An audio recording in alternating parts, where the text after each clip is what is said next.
እግዚአብሔር ያስቀራቸው ሰዎች አሉ።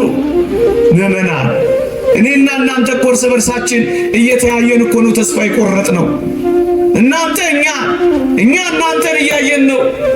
የማይታዩ እዚህ መቅደስ ውስጥ አሉ። እኔ ሰምቻለሁ፣ አንዲት እህቴ ነግራኛለች። ታማሚ ናት፣ እዚህ ኪዳነ ምሕረት ደጅ ትጠናለች። አይቻቸው አላውቅም እዛ ገዳም አለች። ፊት ለፊት የመጡ አለች። ወይ እንዴት ያምራ ግርማ ሞገሳቸው፣ እስኪ ልሳለም ብዬ ቀረብ አልኩ አለች። መዓዛቸው ደግሞ እንዴት ያውዳል አለች። ተሳልሜ በመገረም ከመቀጽበት ዞር ላለው አባ የሉም አለች፣ ተሰውረዋል። ወገኖቼ በረከታቸው ረድኤታቸው ሰናይ ገሪሆሙ ለእለ ይዜኑ ሰናይ ዜና የምስራችን ያወራ ከልዋሪቆን እስከ ደማስቆ የገረገረ የተሽከረከረ የእግራቸው ሸኮና እስኪነቀል ድረስ የተንከራተተ ወንጌልን ያስተማረ እነዚህ የወንጌልን ማዕድ አጠገቡን፣ የእግዚአብሔርን ፍቅር አረኩን። ስለዚህ እናሞግሳቸዋለን፣ ደግሞስ እንመሰክርላቸዋለን። ምክንያት ብልቶቻችን ወንድሞቻችን ናቸው።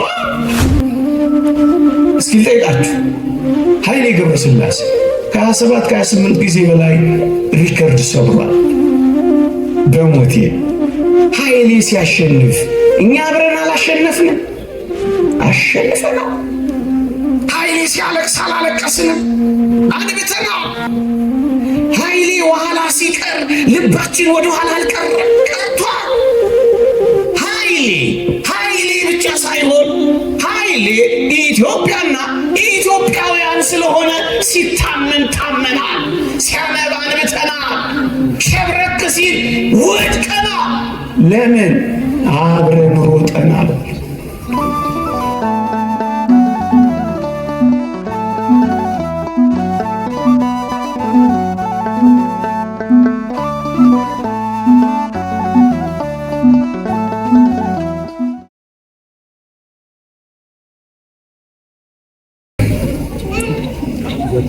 ክቡራን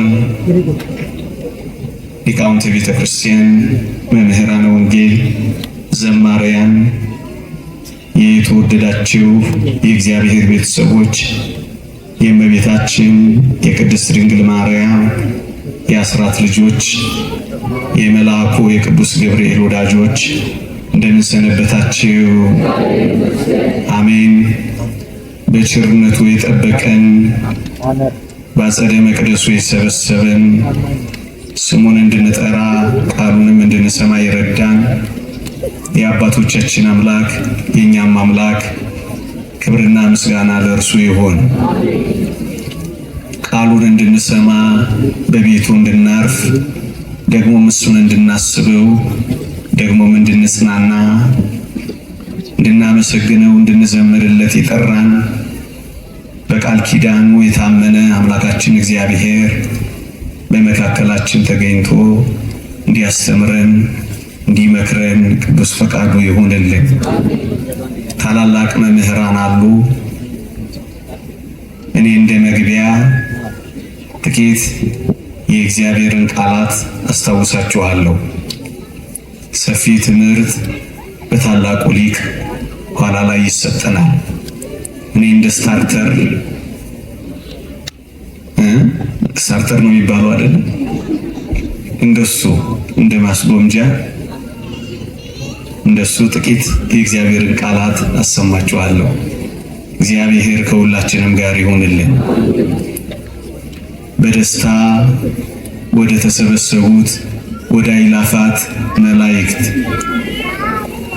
ወደ ጻድቃን መንፈሶች ወደ በኩራት ማህበር ደርሳችኋል ይላል የሐዋርያው የቅዱስ ጳውሎስ መልእክት ወደ ዕብራውያን ሰዎች ምዕራፍ 12 ቁጥር 24። በዚህ ቃል መነሻነት ጥቂት የእግዚአብሔርን ቃላት እንማራለን። ቤተ ክርስቲያን በሰማይ በምድር አንዲት ናት። የክርስቶስ አካል የሆነች ቤተ ክርስቲያን አንዲት ብቻ ናት። የክርስቶስ አካል አንድ ብቻ እንደሆነች ያልተከፈለች፣ ያልተሰነጠቀች፣ ያልተፈለጠች፣ ያልተቆረጠች አንዲት አካል ብቻ እንደሆነች የክርስቶስም ቤተክርስቲያን አንዲት ብቻ ነች። መንትያ፣ ቅጥያ፣ አምሳያ፣ ተወዳዳሪ፣ ተፎካካሪ፣ ተነጻጻሪ የሌላት አንዲት ቤተክርስቲያን ብቻ ናት። አንዲት ስትሆን አኗኗሯ፣ ሁኔታዋ የተለያየ አይነት ነው። ሊቃውንት እንዲህ ይላሉ ስለ ቤተ ክርስቲያን ሲገልጹ፣ አንዲት ብቻ ብትሆንም ይዘቷ፣ አኗኗሯ ግን ይለያያል ይላሉ። ለምሳሌ የምትታየውና የማትታየዋ ቤተ ክርስቲያን ይሏታል። የምትታየዋ ቤተ ክርስቲያን እኔና እናንተ አሁን የምንኖርባት ናት። ጠባ ለኪዳን መሸለ ቁርባን የምንመላለስባት፣ አሁን የተሰበሰብንባት፣ ቅዳሴ የምናስቀድስባት፣ ጉባኤ የምንዘረጋባት፣ ማህሌት የምንቆምባት እሷ የምትታየው ቤተክርስቲያን ናት። ዘ ቪዚብል ቸርች የሚሏት። ሁለተኛዋ የማትታየው ቤተክርስቲያን ናት። እቺ የማትታየዋ ቤተክርስቲያን በአይነ ሥጋ የማትታይ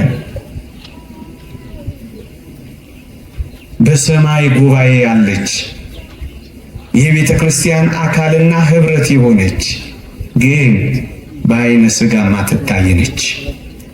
እቺ የትኛዋ ናት ካላችሁኝ፣ አሁን በኃይለ ቃሉ በእግዚአብሔር ቃል የጠቀስኩላችሁ ናት። በደስታ ወደ ተሰበሰቡ ወደ አእላፋት መላእክት፣ ወደ ጻድቃን መንፈሶች፣ ወደ በኩራት ማህበር ተብላ የተጠቀሰችው ናት። ድል የነሱ የሰማዕታት ማህበር ያሉባት፣ ያሸነፉ የሐዋርያት ጉባኤ ያለበት እሷ የማትታየው ናት። ወገኖቼ ሊቃውንት ሲገልጹ ምን ይላሉ መሰላችሁ? የምትታየው ቤተክርስቲያን ከአጠቃላይዋ ቤተክርስቲያን 20% ብቻ ናት ይላሉ። ልድገመው። የምትታየዋ የአጠቃላይዋ ቤተክርስቲያን 20% ብቻ ናት። 80% አትታይም ቤተክርስቲያን። ይሄን በማስረጃ አላሳያችሁ። የትኞቹ ናቸው እነዚህ የማይታዩ ካላችሁኝ፣ አንደኛ በደስታ የተሰበሰቡ አእላፋት መላእክት። ወገኖቼ አብረውን ይኖራሉ ግን አናያቸው። ከኛ ጋር ናቸው ግን አናያቸው። በደስታ የተሰበሰቡ መላእክት፣ በዕለተ እሑድ የተፈጠሩ፣ አሁን የማይበድሉ፣ አንድ ጊዜ እንደተፈጠሩ የሆኑ የማይባዙ፣ እነዚህ በደስታ የተሰበሰቡ አእላፋት መላእክት የማይታዩ ናቸው። አንድ። ሁለተኛ በአጸደ ነፍስ በገነት ያሉ ቅዱሳን፣ ጻድቃን፣ ንጹሐን እግዚአብሔር ያሳያችሁ ከፍጥረት መጀመሪያ ጀምሮ እስካሁኗ ቅጽበት የተጨመሩ እጅግ በርካታ የሆኑ እነዚህ በአጸደ ገነት ያሉ የማይታዩ ናቸው። ሁለት።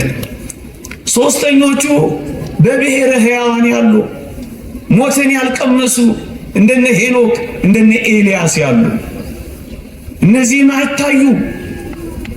አራተኞቹ በብሔረ ብፁዓን ያሉ ከወንጌላውያን እንደነ ቅዱስ ማቴዎስ፣ ከባሕታውያን እንደነ አባ ዞሲማስ ያሉ ያዩአቸው ሺህ ዓመት ሲሞላቸው የሚታደሱ ኃጢአት ያልሰሩ በብሔረ ብፁዓን የሚኖሩ እጅግ በርካታ ቅዱሳን አሉ ግን የማይታዩ።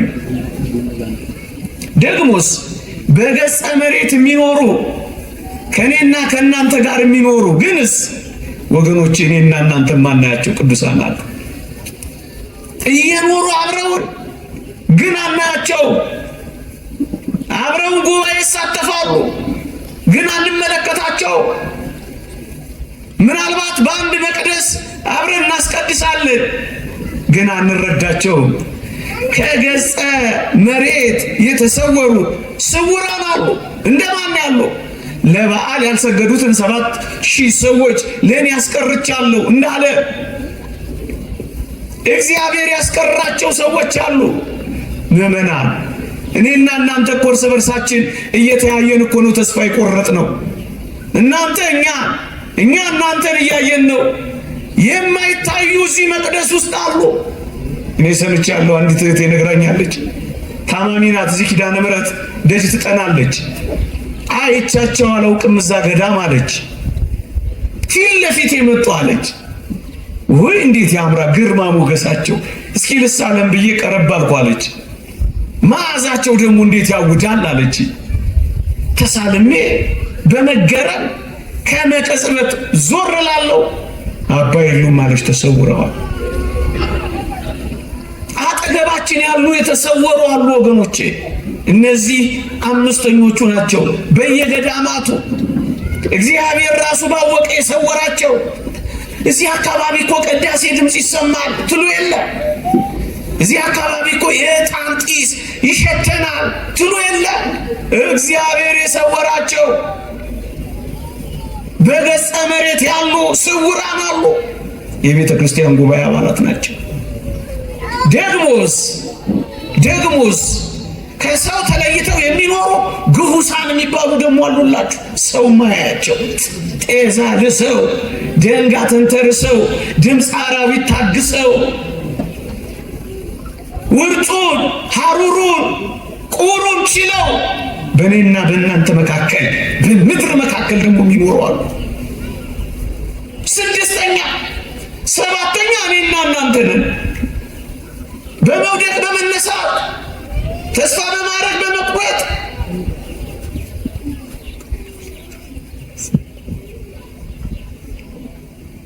በመበርታት በመድከም የምንኖር እኔና እናንተ ደግሞ አለን።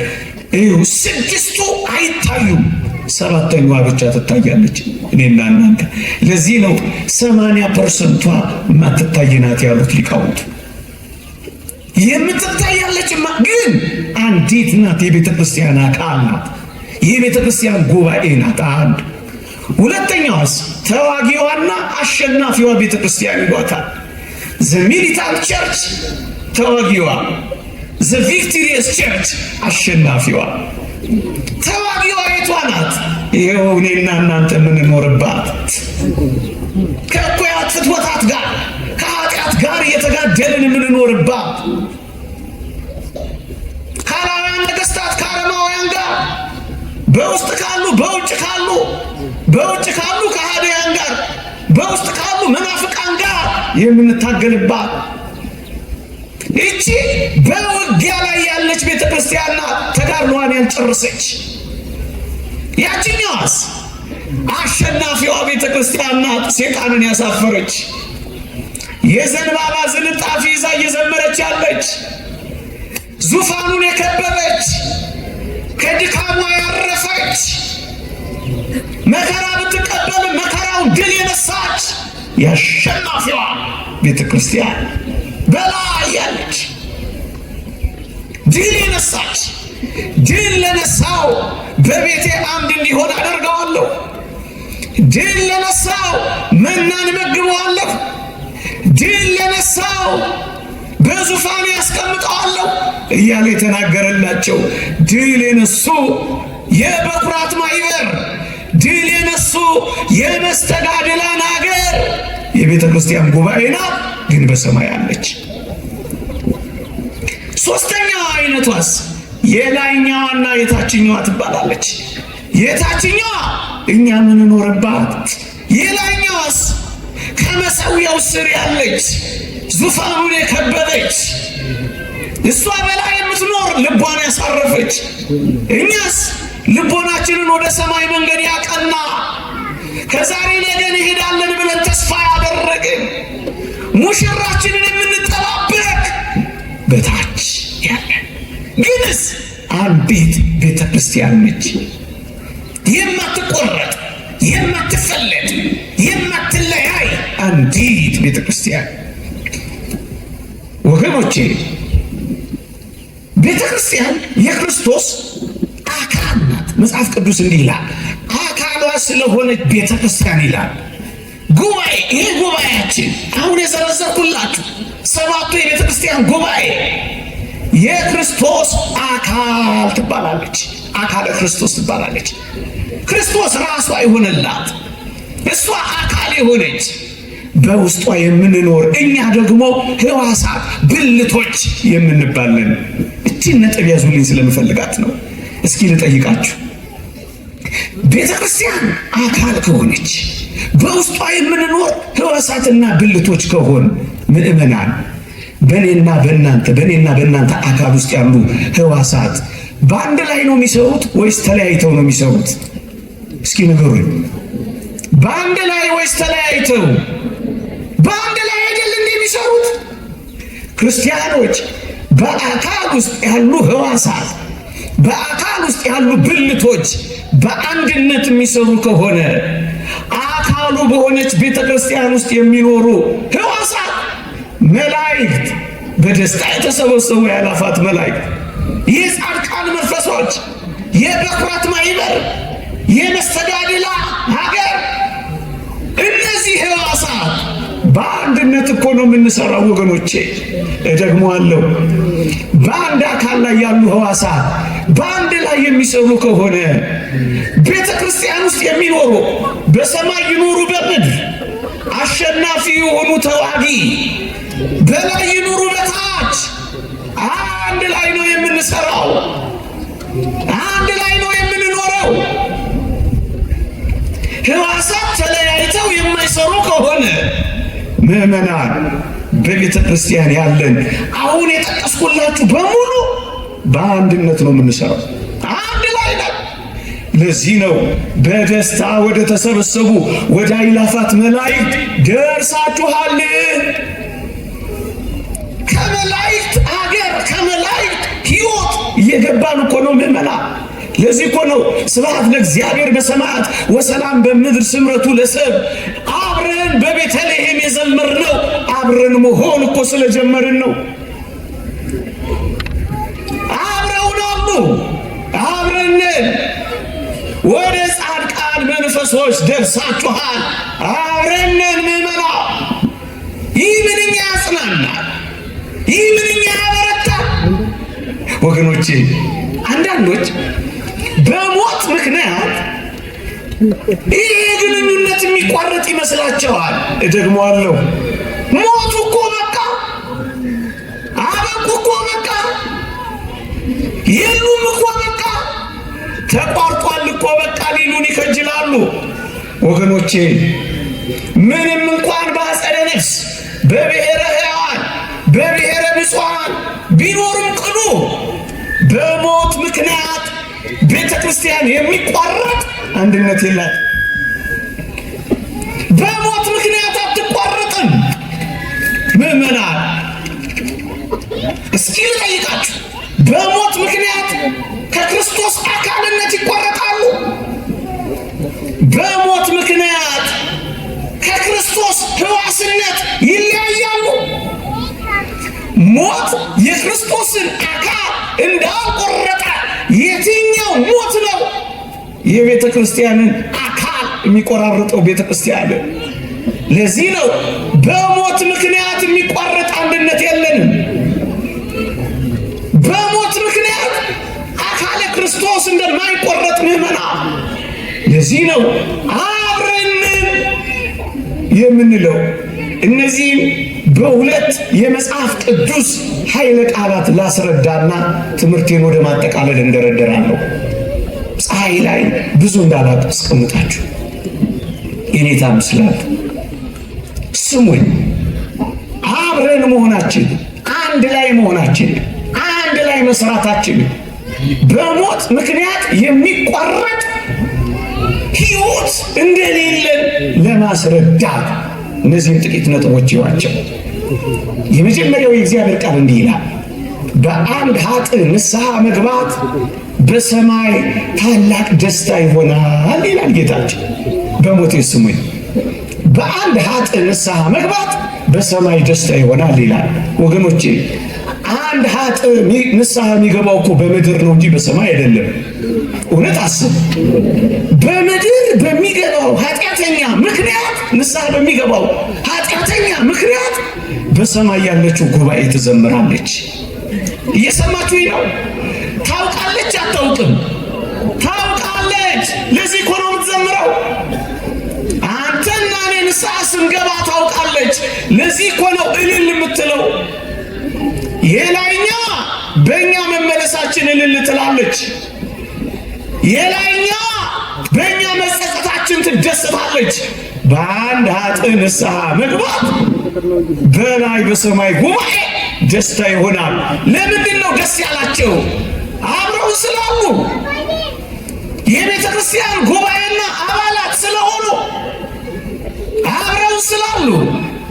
ምዕመናን እኛ በአጸደ ሥጋ እነሱ በአጸደ ነፍስ ናቸው እንጂ አብረን ደርሳችኋል የሚለው ይህንን ነው። እነሱ የጨረሱና ያገኙ ናቸው። እኛ መንገድ ላይ ነን እንጂ አብረን። እኛ በእምነት እንመላለሳለን፣ እነሱ በማየት እየኖሩ ነው እንጂስ አብረን። እነሱ ተስፋቸውን ያገኙ፣ እኛስ በተስፋው የምንኖር ነን እንጂስ አብረን።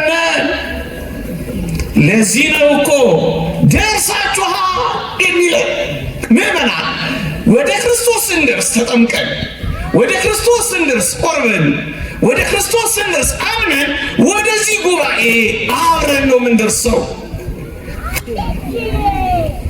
ስለሚያዩ እኮ ነው ደስ ያላቸው። ስለሚያውቁ እኮ ነው የዘመሩት። አንድ ሁለተኛ ላስረዳችሁ። በሞቴ በሰማይ ያለችው በእኔና በእናንተ ንስሐችን ደስ ይላታል አለ። አብረን ስለሆነ በምድር ያለችው ቤተ ክርስቲያንስ በምን ደስ ይላታል ካላችሁኝ፣ በአንደኛ ቆሮንቶስ መልእክት ምዕራፍ 12 ቁጥር 26 እንዲህ ይላል። ስሙኝ በሞቴ ከብልቶች አንዱ ቢከብር ይላል፣ ሌሎቹ ብልቶች ከከበረው ብልት ጋር አብረው ደስ ይላቸዋል ይላል። ስሙኝ ልድገመው። ቅድም አንድ ቃል ነግሬያችኋለሁ። ክርስቶስ የቤተ ክርስቲያን ራስ ነው። ቤተ ክርስቲያን አካል ናት። በአካል ውስጥ በቤተ ክርስቲያን ውስጥ የሚኖሩ ከቅዱሳን መላእክት ጀምሮ እስከኛ ድረስ ብልቶችና ሕዋሳት ይባላሉ ብያቸዋለሁ። የአካሉ ብልቶች ነን ይላል ኤፌሶን መልእክት ምዕራፍ 5 ቁጥር 1። ስለዚህ ከነዚህ የቤተ ክርስቲያን ጉባኤ ከነዚህ የቤተ ክርስቲያን አባላት አንዱ ሲከብር ሌሎቹ አብረው ደስ ይላቸዋል፣ ያኮርፋሉ፣ ደስ ይላቸዋል፣ ደስ ይላቸዋል። ከብልቶቹ አንዱን የከበረው ግን ሌሎቹ ምን ይላቸዋል? አብረው ደስ ይላቸዋል። ምዕመናን ለዚህ እኮ ነው ሰማዕታትን የሰማዕትነት ቃላቸው ቀናቸውን ስናከብር ለምንድን ነው በዓላቸውን የምናከብረው? ለምንድን ነው ቆመን የምናጨበጭብላቸው? ለምንድን ነው ፀሐይ እየተመታን እልል የምንልላቸው? ለምንድን ነው ቅኔ የምንቀኝላቸው? ለምንድን ነው ከበሮ የምንመታላቸው? የኔና የእናንተ ወንድሞቻችን ናቸው። ከብልቶቹ አንዱ ከብሯላ። ርኩሳት መናፍስት፣ የሰማይ ኃይላት፣ አጋንንት ሰራዊትን፣ አላውያን ነገሥታትን ድል ስላደረገ ከብልቶቹ ጋር አብሮ ደስ ይላቸዋል። በምድር ያለችው በተጋድሏቸው ጸንተው ሲያሸንፉ ደስ ይላታል። ከብልቶች አንዱ ቢከብር ሌሎቹ ብልቶች አብረው ደስ ይላቸዋል። አብረን እልል እንላለን። ወገኖቼ ይሄ በጣም ቀላል ምሳሌ ልስጣችሁና ነገሩን ግልጽ ላድርግላችሁ። እስኪ ልጠይቃችሁ። ኃይሌ ገብረስላሴ ከ27 ከ28 ጊዜ በላይ ሪከርድ ሰብሯል። በሞቴ ኃይሌ ሲያሸንፍ እኛ አብረን አላሸነፍንም? አሸንፈናል። ኃይሌ ሲያለቅስ አላለቀስንም? አንብተናል።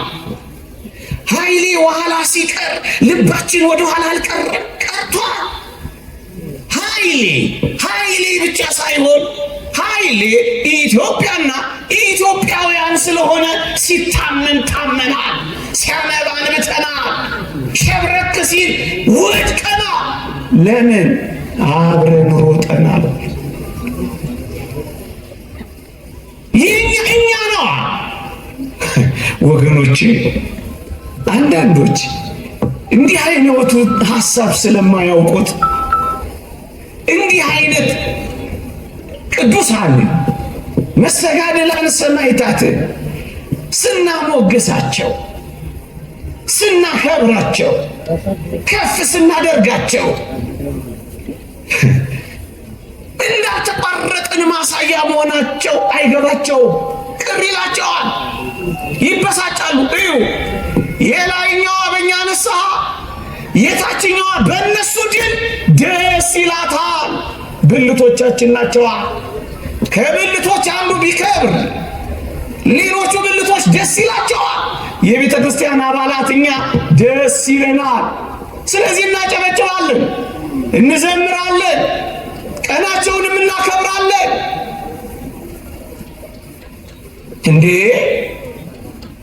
ምዕመናን፣ ኃይሌ ላሸነፈው ምን ነው እኛ ደስታችን ካልን እኮ ኃይሌ ብቻ አይደለም እኛም ነን። እኛን ወክሎ ነው የቆመው። ለዚህ እኮ ነው አፍጥጠን የተመለከትነው። ለዚህ እኮ ነው ሲመጣ አንዳንዶቻችን በትከሻችን ሳይቀር የተሸከምነው። ምዕመናን፣ አንዲት የሆነች ይህች የቤተ ክርስቲያን ጉባኤ ድል ያደረገች ቅዱስ ጊዮርጊስን የምታጨበጭብለት፣ የምታሞግሰው፣ የምታከብረው ለምን ይመስላችኋል? ቤተ ክርስቲያን ናታ። እኛም ነና። ይህንን ትምህርት ለምን የመረጥኩት ይመስላችኋል? ሰሞኑን አንድ ሰው በዚህ በማህበራዊ ሚዲያ ሰምቻለሁ። ጊዮርጊስ እንዲያና እንዲህ የሆነው ኧረ ለራሱ ጉዳይ ነው። እንደውም ሰምቻለሁ፣ ደስ የማይል ቋንቋ ለሃጃው ነው ሲል ሰምቼ ያዝኜ ነው። ክርስትና እንደዚህ ነው። የሮጠው ኃይሌ ኢትዮጵያ ከነበረ የተጋደለው ጊዮርጊስ ቤተ ክርስቲያን አይደለች። ብልቶች ሁሉ ከከበረው ብልት ጋር ደስ ሊላቸው አይገባም። ይሄ ምን ያስቆርፋል? ይሄ ምን ያበሳጫል? ይሄ የራሱ ጉዳይ ያስብላል። ምዕመናን፣ ክርስትናን አያውቋት፣ ቤተ ክርስቲያንን አልተረዷትም። እስኪ እንኳን አይደለም ፍጽምት በሆነችው በአዲስ ኪዳን ስለ አብርሃም ላንሳላችሁ። አብርሃም እግዚአብሔር እንዲህ አለው፣ ለበረከቱን የሚባርኩን እባርካለሁ፣ የሚረግሙንም ረግማለሁ። ለበረከቱን ያለው አይደለምን? እንግዲያውስ አብርሃም ለራሱ ጉዳይ ለሃጃው ይመስላችኋል? ለቋንቋው ይቅርታ እንደው ለሱም ልጠይቅለት እንጂ አይደለም። አብርሃም ለእስራኤልም ጭምር ነው ወገኖቼ። ለዚህ እኮ ነው የአብርሃም ስም ሲነሳ እግዚአብሔር የሚራራው። እስራኤል ምን አሉ? አብርሃምን አስበው፣ ይስሐቅን አስበው፣ ያዕቆብንም አስበው ሲሉት እግዚአብሔር ሊያደርገው ስላለው ጥፋት ራራ ይላል። አብርሃም ለእስራኤል ለራሱ ጉዳይ ነው አይደለም፣ ለበረከቱና ያለው ዮሴፍ የእግዚአብሔር መሆኑ ለራሱ ብቻ ይመስላል አይደለም። እናስ ለግብፅ ጎረቤት ሁሉ ሳይቀር ነው የተረፈው። አንተ ክርስትና ይተርፋል፣ ወደ ሌሎች ይሸጋገራል፣ ሌሎችን ይማርካል። ዮሴፍ ለጠሉት ጠላቶች እንኳን ተርፏል። አንተ ለባዕዳን ጎረቤቶች ሁሉ ተርፏል። ስለ ዮሴፍ አቢዳራ እንኳን ሳይቀር ተባርኳል። ለራሱ ጉዳይ ይሄ ወንጀል ነው፣ ወንጀል ነው። ይሄ ክርስቶሳዊ ነው። ወንጌላችን እኮ እንዲህ አይልም። በሞቴ ላስታውሳችሁ፣ የሐዋርያት የሥጋቸው ቅድስ የነፍሳቸው ቅድስና ለሥጋቸው የሥጋቸው ቅድስና ለነፍሳቸው ተርፎ ለሥጋቸው ተርፎ የሥጋቸው ለጨርቃቸው የጨርቃቸው ለጥላቸው ተርፎ ታስታውሱ የለ ሕሙማንንና በሽተኞችን እነሱ በሚያልፉበት ቦታ እያመጡ ያስተኟቸው ነበር። ጥላቸው ጨርቃቸው እንኳን ሳይቀር ለሌሎች ይተርፍ ነበር። ለሐጃቸው ለራሳቸው ጉዳይ አይደለም፣ ለሌሎችም ጭምር እኮ። ክርስቶስን የምንመስለው ክርስቶስ ለሁላችን እንደሆነ ቅዱሳን ደግሞ ለሁሉ እኮ ነው የሚሆኑት። በሞቴ አንድ እግዚአብሔር ቃል ጨምሬ ላስታውሳችሁ። ነቢይን በነቢይ ስም የተቀበለ የነቢዩን ዋጋ ይወስዳል፣ ጻድቁን በጻድቅ ስም የተቀበለ የጻድቁን ዋጋ ይወስዳል አይልምልህ? እንደ መነኮሳት ትጋሃ ሌሊት እንደ ባህታውያን ምንኖ ጥሪት ለሌለ ለኛ በትራስና በደንገል ለምናንኮራፋ ለምናንቀላፋ ለኛ ጻድቁንና ነቢዩን ስንቀበል የጻድቁንና የነቢዩን ዋጋ ይወስዳል ነው የሚለው። ዋጋ ይወስዳል ለእኛም ጭምር ነው። እግዚአብሔር ፍቅር እኮ ስለሆነ ነው የሚመራ። እውነት እውነት እላችኋለሁ ዋጋው አይጠፋበትም። ይሄ ወንጌል ምንድን ነው? ዋጋው አይጠፋበትም። ጽድቅ ፍቅር እንደነሱ ባይኖረንም፣ ትጋሃ ሌሊት እንደነሱ ባይኖረንም፣ ጽድቅ ሕይወት እንደነሱ ባንጋደልም፣ ነገር ግን ጥቂት በመንገዳቸው ስለዘከርናቸው ስላገዝናቸው እግዚአብሔር ፍቅር ነው ዋጋቸውን ጥቂት ጥቂት ያካፍለናል። ለራሳቸው ጉዳይ ነው አይደለም። እንዲህ አይነት ምዕመናን ቤተ ክርስቲያን ማለት አሁን ያልኳችሁ ናት። የላይኞቹ በንስሐችን የላይኞቹ በንስሐችን የታችኞቹ በድላቸው አብረን የምንኖር ነን። አብረን ደርሳችኋል እኮ የሚለን እዚህ ነው። እንደውም አንድ ሊቅ ምን ይላል መሰላችሁ? እንደነዚህ ስላሉ መስተጋድላን ሲናገር እነርሱ ተሰቃዩ፣ እኛ በድላቸው ደስ አለ። እነርሱ ታገሉ፣ እኛ በደስታ ዘለልን። የእነርሱ አክሊል የእኛና የቤተ ክርስቲያን አክሊል ሆነን ይላል። ቤተ ክርስቲያን እቺ ናት ምዕመናን። ለዚህ እኮ ነው የምንመሰክርላቸው፣ ለዚህ እኮ ነው የምናሞግሳቸው። እንኳን በአዲስ ኪዳን ያሉ አስደናቂ ሰማዕታትን ቀርቶ ወገኖቼ፣ ጻድቁ ኢዮብ እንዲህ ይላል። ምን ይላል? ድሃውንና ችግረኛውን ስለረዳው ፈንታ ይላል መጽሐፈ ኢዮብ ምዕራፍ 29 ቁጥር 11 አንብቡት። ድሃውንና ችግረኛውን ስለረዳው ፈንታ ይላል ያየችኝ ዓይን ሁሉ መሰከረችልኝ፣ የሰማችኝም ጆሮ አሞገሰችኝ ይላል። እንጀራን ቆርሶ ስላበላ ውሃን ቀርቶ ስላረካ ያየችው ዓይን ሁሉ አሞገሰችው፣ መሰከረችለት። ወገኖቼ በረከታቸው ረድኤታቸው ሰናይ ገሪሆሙ ለእለ ይዜኑ ሰናየ ዜና የምስራችን ያወራ ከልዋሪቆን እስከ ደማስቆ የገረገረ የተሽከረከረ የእግራቸው ሸጎና እስኪነቀል ድረስ የተንከራተተ ወንጌልን ያስተማረ እነዚህ የወንጌልን ማዕድ አጠገቡን፣ የእግዚአብሔርን ፍቅር አረኩን። ስለዚህ እናሞግሳቸዋለን፣ ደግሞስ እንመሰክርላቸዋለን። ምክንያት ብልቶቻችን ወንድሞቻችን ናቸው።